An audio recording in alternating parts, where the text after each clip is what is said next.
नमस्कार दोस्तों जब तक डोनाल्ड ट्रंप अमेरिका के राष्ट्रपति हैं, जियोपॉलिटिक्स में नेविगेट करना बहुत मुश्किल है। मतलब अभी अगर आप भारत अमेरिका का रिलेशंस देखोगे, ऐसा लगेगा it's like you love me and you hate me. इस तरह की चीजें आपको देखने को मिलेंगी। अभी रिसेंटली आपने देखा होगा पीएम मोदी जी का जन्मदिन था, तब डोनाल्ड ट्रंप पहले व्यक्ति थे जिन्होंने कॉल किया और यहाँ पर बर्थडे विशेस की और तारीफ भी की पीएम मोदी की जमकर। और ऐसा लग रहा था कि भारत अमेरिका के रिलेशंस शायद हो सकता है वापस पटरी पर आ जाए। लेकिन कल रात को अचानक से खबर आती है कि जो चबहार पोर्ट है जिस पर हमें वेवर मिला हुआ था, उसको हटाया जा रहा है। मतलब चबहार पोर्ट पर वापस से यहाँ पर सैंक्शंस लगाया जा रहा है। और आप सब जानते हैं कि भारत का काफ़ी बड़ा इंटरेस्ट है चबहार पोर्ट में, और इसी की वजह से काफ़ी इंपैक्ट होगा और साथ ही साथ जो पाकिस्तान है उसको काफ़ी फायदा होगा। वो मैं आपको वीडियो में डिटेल से बताऊंगा कि एग्जैक्टली यहाँ पर हुआ क्या है, वो सब कुछ आपको जानने को मिलेगा। चलिए आगे बढ़ते हैं, लेकिन उससे पहले आप सबको बता दूं, आप में से जो भी लोग यूपीएससी की तैयारी कर रहे हैं, स्पेशली 20 सितंबर तक 2026 वाला जो बैच है उस पर हैवी डिस्काउंट आपको मिल रहा है। चाहे 2027-28 किसी भी साल की अगर आप प्रिपरेशन कर रहे हो, वो बैच आप ले सकते हैं। एंड कोई भी प्रॉब्लम है, दिक्कत है, ये फोन नंबर दिया, आप इस पर कॉल करिए, मेरी टीम आपको अच्छे से गाइड करेगी। And use this code Ankit live maximum discount के लिए। चलिए शुरुआत करते हैं। पहले थोड़ा सा बैकग्राउंड देख लेते हैं। देखिए, चबहार पोर्ट की हम बात करते हैं तो ये बेसिकली ईरान का जो गल्फ ऑफ ओमान कोस्ट है वहां पर आपको देखने को मिलता है यहाँ पर, और इसी के नज़दीक में आप सब जानते हैं यहाँ पर ग्वादर पोर्ट है। तो क्या है कि ये जो चबहार पोर्ट है स्पेशली पाकिस्तान के पर्सपेक्टिव से, भारत के पर्सपेक्टिव से इसलिए इंपॉर्टेंट हो जाता है क्योंकि हमें पाकिस्तान की ज़रूरत ख़त्म हो जाती है।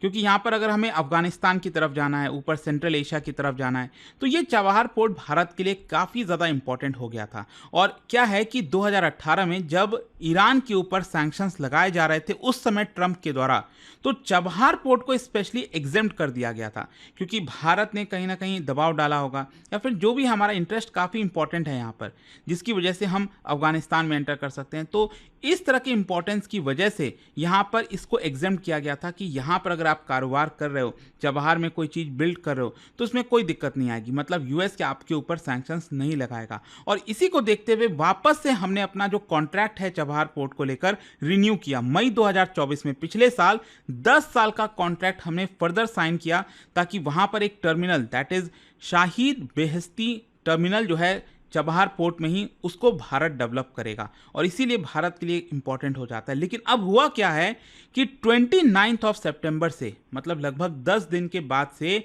ट्रंप एडमिनिस्ट्रेशन ये जो वेवर मिला हुआ था उसको रिवोक कर रहा है। अब क्वेश्चन ये है कि रिवोकेशन का मतलब क्या है। रिवोकेशन का सिंपल अर्थ ये है कि अभी तक चबहार पोर्ट को सैंक्शन से बाहर रखा गया था, लेकिन अब वापस से चबहार पोर्ट पर सैंक्शंस लग जाएंगे। इसका मतलब ये हुआ कि 29 सितंबर के बाद से अगर कोई भी, चाहे वो इंडिविजुअल हो, कोई कंपनी हो, कोई देश हो, अगर वो चबहार पोर्ट से ऑपरेट करता है, फाइनेंसिंग करता है या फिर सर्विसिंग करता है चबहार पोर्ट का, तो उस केस में यूएस उस देश के ऊपर, इंडिविजुअल के ऊपर, सरकार के ऊपर सैंक्शंस लगा सकता है। इसमें सैंक्शंस की जब हम बात करते हैं तो प्राइमरी और सेकेंडरी सैंक्शन, तो बेसिकली अगर कोई भी यूएस व्यक्ति डायरेक्टली अगर इंटरेस्ट दिखाता है चबहार में तो उसके ऊपर प्राइमरी सैंक्शंस हम उसको कहेंगे। लेकिन सेकेंडरी मतलब जैसे भारत हो गया, तो ऐसे तो यूएस को कभी करना नहीं चाहिए, यूएस को अपने लोगों से मतलब रखना चाहिए। लेकिन क्योंकि भारत यहाँ पर एक्टिविटीज़ कर रहा है, भारत यहाँ पर अपना इंटरेस्ट दिखाया हुआ है, तो भारत के ऊपर भी फर्दर सैंक्शंस लगाया जा सकता है।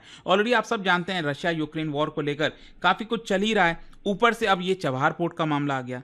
तो अल्टीमेटली यहाँ पर ये हुआ कि जो भी नॉन यूएस बैंक है, इंश्योरर्स है, सप्लायर्स हैं, वो चबहार में काम नहीं कर सकते, उनको वहाँ से बाहर रहना पड़ेगा। तो क्वेश्चन अब ये आता है कि इसका डायरेक्ट इम्पैक्ट भारत के ऊपर क्या होगा। देखो, सबसे पहली चीज़ ये है कि अगर हमें लोन जुटाना है चबहार पोर्ट को डेवलप करने में, लेटर ऑफ क्रेडिट ओपन करना है, या फिर यहाँ पर जो डॉलर्स ट्रांजैक्शंस हैं, तो वो सारी चीज़ें हम नहीं कर पाएंगे। जो इंटरनेशनल बैंक्स हैं वो पुल बैक कर सकते हैं, पीछे हट सकते हैं, क्योंकि उनको डर है कि यूएस पेनल्टीज उनके ऊपर लगा देगा। यहाँ पर जो प्रोजेक्ट की फाइनेंसिंग है, इसका मतलब ये कॉस्टलियर हो जाएगी और धीरे हो जाएगी। जिस गति से अभी चल रहा था उसमें आपको रुकावट देखने को मिलेगी। नेक्स्ट यहाँ पर इंश्योरेंस और शिपिंग, मतलब यहाँ पर जितने भी मरीन इंश्योरर्स है वो अपना कवर विड्रॉ कर सकते हैं। यहाँ पर जो कार्गो हो गया, रिस्क इंश्योरेंस हो गया, मतलब जितने भी वेसल्स हैं जो नाव शिप्स चलती हैं बड़ी बड़ी, तो उनका इंश्योरेंस होता है, वो बहुत जरूरी है क्योंकि काफ़ी खतरा होता है, अगर वो डूब गया कुछ भी होता है तो यहाँ पर इंश्योरेंस मस्ट हो जाता है। लेकिन ये इंश्योरेंस अब यहाँ पर नहीं मिलेगा जो भी चबहार पोर्ट के साथ डील कर रहा है। इसके साथ साथ यहाँ पर जो कॉन्ट्रैक्टर्स और वेंडर्स हैं, जो सप्लायर्स हैं, लॉजिस्टिक फर्म्स हैं, पोर्ट सर्विस प्रोवाइडर्स हैं, वो हेजिटेट करेंगे, वो चबहार पोर्ट पर काम नहीं करना चाहेंगे। फिर इसके अलावा इंफ्रास्ट्रक्चर और एक्सपेंशन, मतलब आप सब जानते हैं यहाँ पर रेल और रोड का पूरा एक्सपेंशन चल रहा है, जैसे जाहिदान से लेकर यहाँ पर जो पूरा रेल लिंक किया जा रहा है चबहार पोर्ट से, तो उसमें आपको रुकावट अब देखने को मिल सकती है। तो जो पूरा प्लान्ड एक्सपेंशन था पोर्ट कैपेसिटी का, वो भी यहाँ पर रुक जाएगा। तो क्वेश्चन ये है कि इसका ओवरऑल कॉन्सिक्वेंस क्या होगा, स्ट्रैटेजिक और जियोपॉलिटिकल। देखो सबसे पहली चीज क्या है कि भारत का जो एक्सेस था अफगानिस्तान में, सेंट्रल एशिया में, क्योंकि चबहार पोर्ट के थ्रू हम यहाँ पर एक तो अफगानिस्तान में एंटर करते थे, फिर ये हो गया आपका सेंट्रल एशिया, तो यहाँ पर हम एंटर कर सकते थे और हमें पाकिस्तान की यहाँ पर ज़रूरत नहीं होती थी। लेकिन अब क्या है कि हमें ऑल्टरनेटिव रूट्स देखने को पड़ सकते हैं, जो कि अगेन ऑब्वियस सी बात है काफ़ी लंबे होंगे, दूसरे तरीके से होंगे और ज़्यादा कॉस्टलियर होंगे। ये काफ़ी अच्छा रूट हमें यहाँ पर ईरान के थ्रू मिला था। फिर दूसरा है आपका पाकिस्तान का जो ग्वादर पोर्ट है, उसको काफ़ी फ़ायदा होगा, क्योंकि जब आप ये वाला पोर्ट, ये जो चबहार पोर्ट को अवॉइड करोगे, तो यहाँ पर जितने भी ट्रांसपोर्टेशन है, गुड्स हैं, जितनी भी चीज़ें, वो किधर जाएंगी, यहाँ बगल में जो ग्वादर पोर्ट है पाकिस्तान में, और इसमें आप सब जानते हैं कि चाइना का काफ़ी बड़ा इंटरेस्ट है, तो पाकिस्तान और चाइना को इससे काफ़ी लाभ मिल सकता है। फिर तीसरा एक और चीज़ है कि India will be forced to balance its relations partnership, मतलब अभी ऑलरेडी आप रशिया और यूएस के बीच में हम भारत उलझा ही हुआ है, किसको क्या सपोर्ट करें क्या ना करें, फिर अब ऊपर से यहाँ पर ईरान और यूएस को लेकर भी हमें चीज़ें बैलेंस करनी होगी, और साथ ही साथ चाइना का गेन, जो बेसिकली क्या है ना कि आप समझिए कि अभी रशिया यूक्रेन वॉर में क्या हुआ था कि सब लोग यही बोल रहे थे कि चाइना सबसे ज़्यादा ऑयल खरीदता है रशिया से, लेकिन चाइना पर सैंक्शंस लगा, टैरिफ लगा, नहीं लगा। टैरिफ किस पर लगा? भारत पर लगा। अब यहाँ पर भी हो सकता है कि मान लो चाइना नहीं माने, चाइना को तो थोड़ी फर्क पड़ता है कि यूएस क्या कह रहा है क्या नहीं कर रहा है, तो चाइना तो अपना काम चबहार पोर्ट में दूसरे टर्मिनल पर चालू रख सकता है, बाकी चीज़ें कर सकता है, ठीक है। तो इसकी वजह से चाइना को एक एडवांटेज मिल जाएगा, जहां पर भारत को एक तरह से मिला हुआ था। खैर, यहां पर अब क्वेश्चन यही आता है कि भारत के पास ऑप्शंस क्या क्या बचे हैं।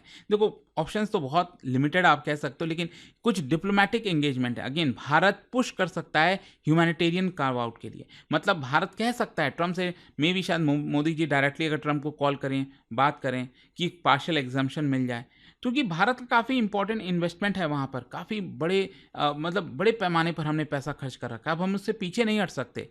तो चबहार का जो रोल है अफगानिस्तान को एड प्रोवाइड करने में, रीजनल स्टेबिलिटी में, वो भारत हाईलाइट कर सकता है और मे भी शायद हमें फिर से एग्जाम्पशन मिल जाए। फिर दूसरा है सोवरिन फाइनेंसिंग, मतलब चबहार पोर्ट को डायरेक्टली हो सकता है भारत सरकार क्रेडिट लाइन दे दे, क्योंकि अगर वेस्टर्न कंट्रीज़ के बैंक्स अगर नहीं प्रोवाइड करेंगे तो भारत को आगे आना पड़ेगा, जो डिपेंडेंसी है ग्लोबल बैंक्स पर वो यहाँ पर कम करनी पड़ेगी। फिर इसके साथ साथ इंश्योरेंस पूल भी, बेसिकली क्या है कि वेस्टर्न इंश्योरर्स तो अब यहाँ पर काम नहीं आएंगे, तो may be non western insurers हो गए, भारत का हो गया, चाइना का हो गया, रशिया का हो गया, ये लोग पार्टिसिपेट कर सकते हैं और इंश्योरेंस प्रोवाइड कर सकते हैं। नेक्स्ट है आपका लीगल स्ट्रक्चरिंग, मतलब नॉन यूएस करेंसीज और जो बैंक्स हैं वो यूज़ किए जा सकते हैं सेटलमेंट के लिए, जहाँ पर डॉलर का इस्तेमाल ना हो रहा हो। डाइवर्सिफिकेशन भी कर सकते हैं, मतलब यहाँ पर जो डेवलपमेंट है ऑल्टरनेटिव रूट का सेंट्रल एशिया में जाने के लिए, वो डेवलप हो सकता है, और चबहार पर जो हमारा ओवर रिलायंस हो गया था वो कम हो सकता है। इसके अलावा यहाँ पर जो मल्टीलेटरल कॉपरेशन है, मतलब यहाँ पर भारत दिखाएगा ना कि ईरान, उज्बेकिस्तान, सबके साथ हमारा रिलेशन है, बेटर रिलेशन है, तो उसको हमें नहीं खोना है। तो बॉटम लाइन देखो यही निकलता है अल्टीमेटली कि ये जो वेवर विड्रॉ किया जा रहा है, इसकी वजह से चबहार में लीगली और कमर्शियली कुछ भी करना बहुत ज़्यादा रिस्की हो गया है, एंड भारत को और ज़्यादा हायर कॉस्ट चुकानी पड़ेगी। अनसर्टेनिटी भारत के लिए बढ़ गई है, स्ट्रैटेजिक सेटबैक आप कह सकते हो, और हमारे पास कुछ ही ऑप्शंस बचे हैं, डिप्लोमेटिक, फाइनेंशियल, वो भी कितना काम आएंगे क्योंकि इतना आसान नहीं है और सस्ता भी नहीं है। तो ये जो डिसीजन है, इसकी वजह से भारत एक और डिफिकल्ट ट्रेड ऑफ में जाने वाला है। देखना होगा कि यहाँ पर क्या डोनाल्ड ट्रंप इसकी वजह से फर्दर भारत के ऊपर और टैरिफ लगाते हैं, क्या करते हैं, तो काफ़ी इंटरेस्टिंग होने वाला। बट आई होप कि इस वीडियो के थ्रू अब आपको एकदम क्रिस्टल क्लियर समझ में आ गया होगा कि एग्जैक्टली हुआ क्या। और जाने से पहले एक बहुत ही इंटरेस्टिंग क्वेश्चन, क्योंकि हम ईरान की बात कर रहे हैं, ईरान में सबसे हाईएस्ट माउंटेन पीक ये है आपका माउंट दमावान।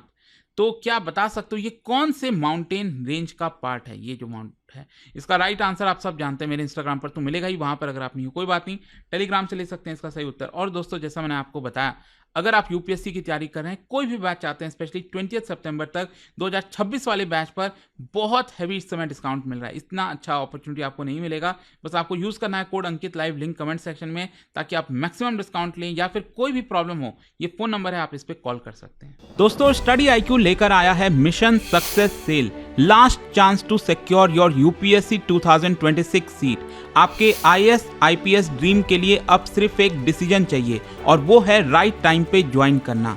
मिशन सक्सेस सेल के अंदर आपको 18 महीने की वैलिडिटी मिलेगी with gold plan at 7499, platinum plan at 13999 and diamond plan at 16999।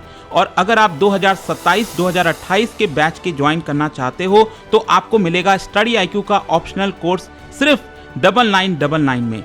तो दोस्तों इसको ज्वाइन करने के लिए स्टडी IQ ऐप या वेबसाइट खोलो, सर्च करो P2I फाउंडेशन प्रतिज्ञा बैच एंड यूज करिए code Ankit live ANKITLIVE for maximum discount. और अभी भी अगर आपको कोई डाउट हो तो इस नंबर पे कॉल करिए, ताकि मेरी पर्सनल टीम आपको अच्छे से गाइड करे। नंबर है 092400239293। स्मार्ट एस्पिरेंट्स हमेशा टाइमिंग पे फोकस करते हैं। आज का डिसीजन कल के IAS IPS की पहली स्टेप है। Mission success sale, don't wait, join now, offer is valid till 20th September।